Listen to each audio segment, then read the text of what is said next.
If you need a cure for your carb cravings, look no further. Today I'm showing you how to make chicken bacon ranch pasta. Meet me in the kitchen, let's make it happen. First and foremost, the most common mistake when making a chicken pasta is overcooking your chicken, leaving you with a boring, dry, rubbery end product. Today I'm gonna show you how to cook the chicken perfectly to avoid that. Next, we're gonna use high quality bacon. I'm using extra thick cut bacon today.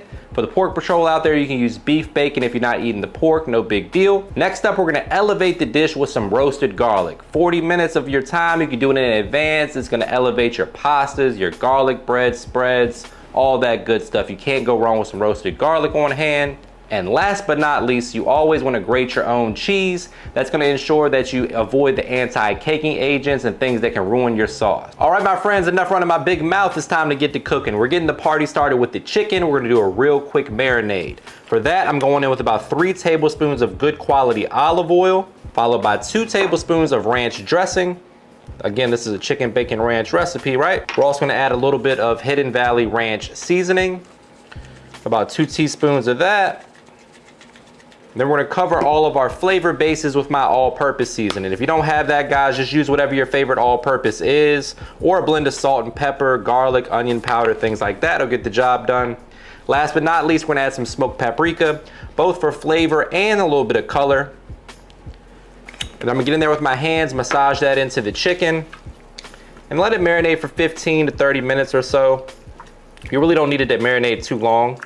A lot of bold flavors in here. You see that smoked paprika is giving the marinade a beautiful color. That's gonna come through when we sear the chicken as well.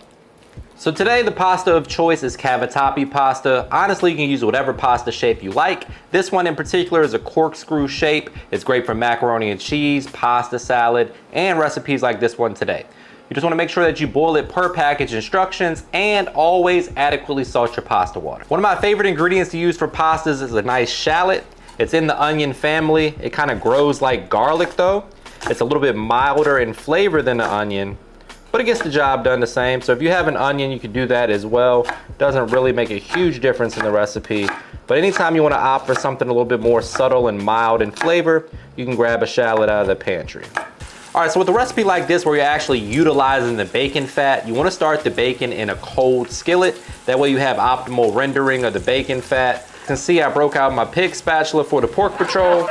I'm gonna use that when I'm cooking my bacon. You're just gonna cook it till it's crispy and then remove it with a slotted spoon.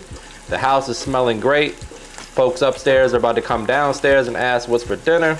All right, guys, you don't want to clean out this skillet. We're using that bacon fat to cook this chicken breast. Chicken breast is really lean. It could use the extra help. So right on into that goes our marinated chicken breast. The key for chicken, guys, is 1, you want to season it properly, but 2, you really don't want to overcook it. You're looking for 165 degrees internal temperature. It'll leave you with a perfectly juicy chicken breast. All right, so the goal here, guys, is to get beautiful color on the chicken, about 2 or 3 minutes per side. Then we're gonna pop it in the oven at 400 degrees until it hits 165 degrees internal temperature. One of the other things you wanna keep in mind when you're cooking any protein, whether it's steak or chicken like today, is when it's done, you wanna allow it to rest for at least 5 to 8 minutes. That way it maintains its juiciness. All right, guys, so in goes the roasted garlic and the shallot.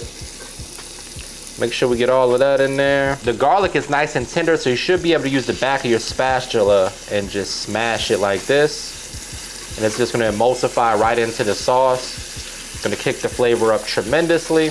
All those brown bits from the chicken, we're gonna lift them up off the skillet as well. And now we're going in with our flour to create a roux to thicken our sauce up. About 2 tablespoons of all-purpose flour going in. We're gonna work that in slowly. It's gonna help thicken up the sauce a bit. After a minute or 2 of cooking off the raw flour, we're going in with 1 to 1.5 cups of chicken broth.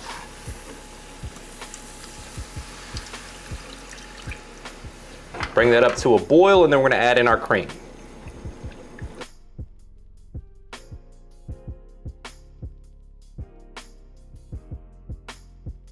All right, so there's a couple key things that people make mistakes on when they're making a pasta sauce like this one. One is adding the cheese when the sauce is too hot. That's gonna cause the oil in the cheese to separate. So if you ever had an oily sauce, that's probably what you did. So we're gonna kill the heat or turn it to low, and then we'll start to add in our cheese a little bit at a time. mixing as we go. The second common mistake is to over season the sauce. So most cheese has quite a bit of sodium in it, so you don't want to go too heavy on the seasoning before you add your cheese. Always season after the cheese goes into the sauce. All right, so now that our pasta sauce is coming together beautifully, it's nice and silky smooth, we're gonna season it to taste now that the cheese is in there. I'm going with my AP seasoning, which is a blend of salt, pepper, garlic, onion powder, a couple other spices. I'm also gonna enhance the flavor a little bit with just a pinch of MSG in the form of chicken bouillon powder. And then I'm going with some garlic, butter, and herb seasoning. Feel free to use whatever seasoning you like. You could also throw some ranch seasoning in there if you want it to be a little bit more forward on the ranch flavor, but we got it right where we want it. Now is the perfect time to go ahead and add the pasta. Then we're gonna chop up that chicken, add that with the bacon, and plate this up. The chicken and any accumulated juices.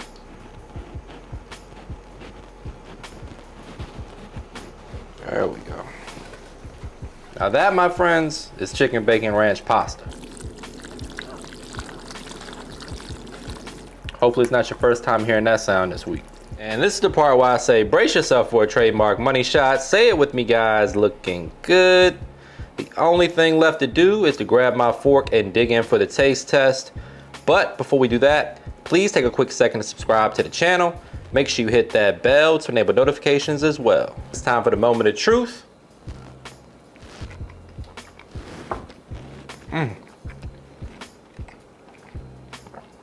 It covers everything. You got the saltiness from the bacon, you got the creaminess from the heavy cream and the cheese, perfectly cooked chicken. What more do you want?